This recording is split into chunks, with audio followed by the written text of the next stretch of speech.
Haya, familia ya mzee Loseno, the PCS, the governors who are here and all protocol observed. Mimi naitwa Godfrey Osozi, Senator wa Vihiga County, Deputy Party Leader wa chama cha ODM. Mimi leo nimekuja kusema pole wale ambao wajui, mimi am also related to this family. Mnaona huyu mtoto mdogo, grandson wa Mheshimiwa Orengo, anaitwa Kendi. Jina Kendi is connected to me. Kwa hiyo I'm one of your family members. You have said all the good things about Agri. I agree with them. But there is one that I want to emphasize, that Agri was a strong family member. He loved his family, and that was better demonstrated when the daughter was getting married. He organized 3 colorful marriage ceremonies. One here in Vokoli, another one in Siaya, and another one in Nairobi. I attended 2 of those occasions. Kwa hivyo mzee, you loved your family, but God loved you more. Kwa sababu ya saa, wacha niseme kitu moja. Bwana Orengo, ulisema kwamba leo utaongea, kwamba mimi ni kuongelee. Hiyo itakuwa kazi ngumu, but I can read your mind. I know we have our 2 governors here, and we have 2 senators here.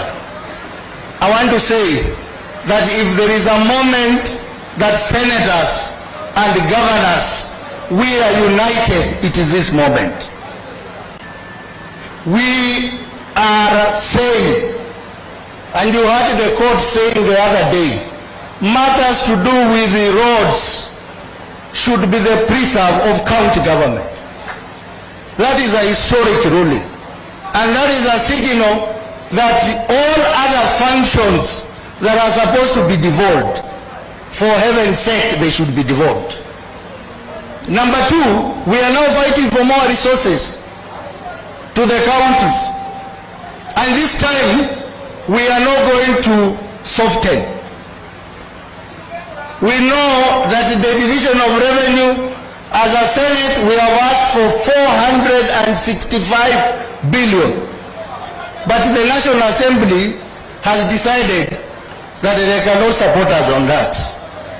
We will stand firm to push for more money in our counties. Hiyo Bwana Orengo, hiyo ndio kitu ningesema hapa.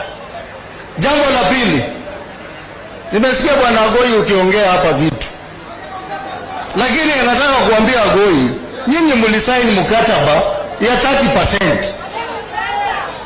ODM hatukusaini mkataba ya anything. So when you come here, you should tell us where 30% is as a region. Hiyo nitakusikiza.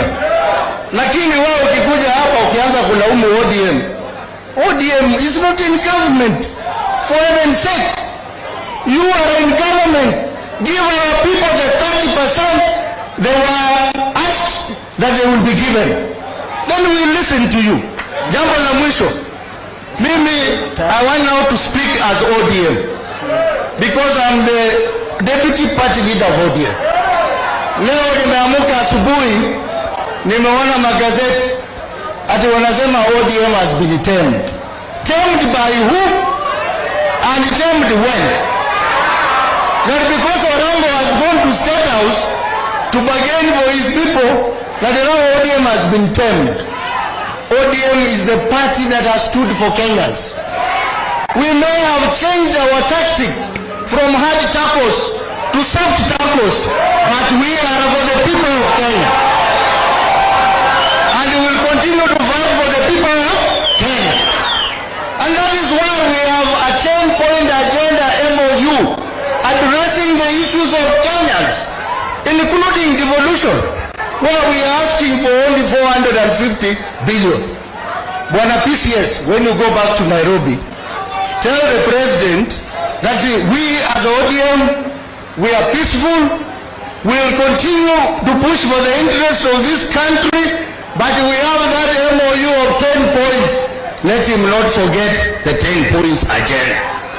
Bwana Orengo, nimeongea mambo yako ama sijaongea mambo yako? Nimeongea mambo yako?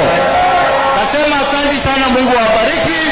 Mimi nitarudi hapa kuongea mambo ya siasa ya 2027 na simama nyingine cha ndoa. Mama nyingine cha ndoa. Asante Mungu, asante bariki. Asante sana.